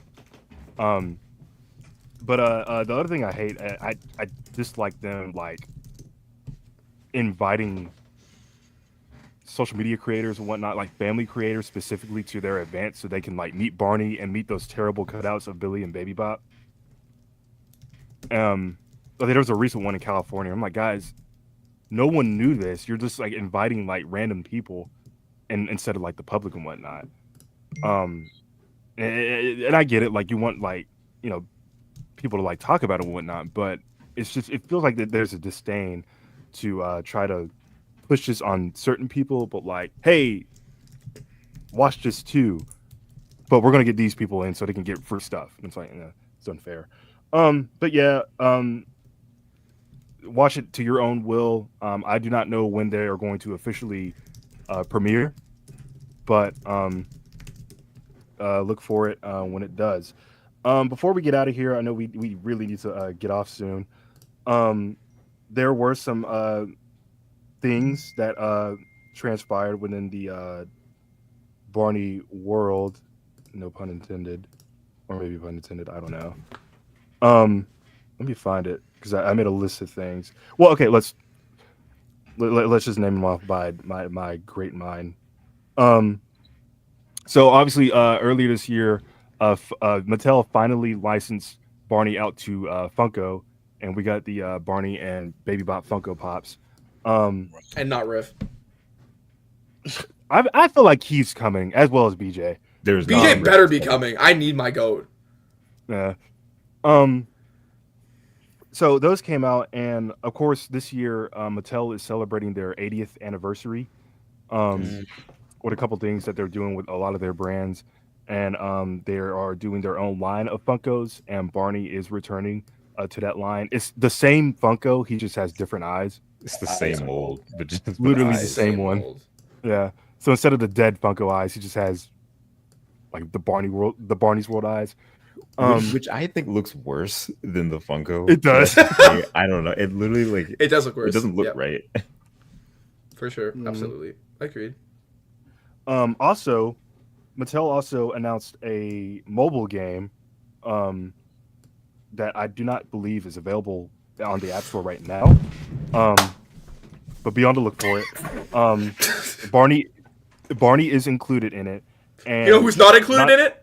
Riff. You know who is included? Stupid Furby Twinkin. Oh, they got 4 characters. We got Barney, Baby Bop, BJ, and Twinkin. Twinkin. Random Furby character from Great Adventure that no one's mom knows. We don't get my goat. We don't got the goat, but we got Twinkin. Crash out over. Continue. I was gonna lead up to that, but okay. As Tyson so elegantly put it, yes, Barney, BJ, Baby Bop, and for the first time in over 30 years, Twinken has made his return to the public through this game. Also, for the first time ever, from my knowledge, BJ and Baby Bop have doll forms. Yeah. Which is so interesting when you realize that someone had to have modeled them specifically for that. Yes. Baby Bop has had Baby Bop actually was in Nursery Rhymes Volume 2 as a doll. Well, that was more like they framed it as like a retail doll. I mean, like the actual like one from like a Barney style studio. What doll. we think of, yeah. So that's pretty cool. Moving on, Barney visited a children's hospital in DC. Oh God. Okay. Barney visited a children's hospital in Washington D.C. And by Barney, I mean the classic version. While also the same day, the world variant of the Barney costume was at some Mattel summer camp thing. They did not promote that at all, and it was more focused on classic Barney, like visiting the sick kids as he used to. I thought it was very wholesome. They didn't show a lot of what happened. It was more or less like a meet and greet / here's some free stuff on behalf of Mattel. All right, bye. Yeah. And that sort of thing. And happy belated birthday to David Joyner. His birthday was July 4th. What a flex. But yeah. Is there anything else you guys would like to discuss? No. When you're getting Dolly on the podcast. Yeah. Hey, remember when you performed with Barney like 20 years ago? Who was that? That the big purple fella? Yeah, the big purple fella. I think You we should all rubbed on watch his stomach. Imagination Island tonight. Oh, I'm Deep sorry. Cinema. Yeah, y'all got me wanting to watch the house video, so I might skim through it. All right. BJ So, has a lovely costume. Tyson, where can we find you other than your YouTube channel? Do you have any social sites? I don't. I only have the YouTube. I have a Facebook for like promoting, but it's like I don't do much on it. I'd like to get like an Instagram going. I've been told I should. I don't. You can find me at the Barney Desk on YouTube. I'm also an admin of the Barney Wiki. You can find me there too. Yeah, that's it. Oh, dude, the music's kicking in. It's like the Oscars where they start like cutting off the person's speech. Yeah, I had a lot of fun. This was a lot of fun to do this. Thanks for having me on. Thank you. Yeah, absolutely. We enjoyed talking to you. You can find me at Terrific Tributes on Instagram, here on YouTube. I'm trying to get back in the saddle of I work a full-time job and it is kicking my butt right now.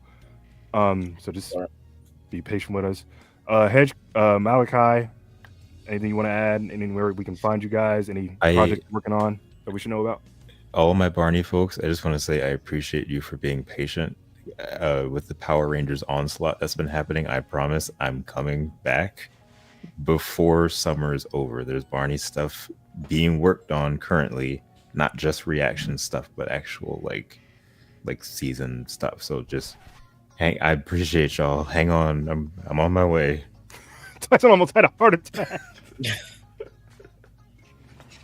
Malakai, where could we find you?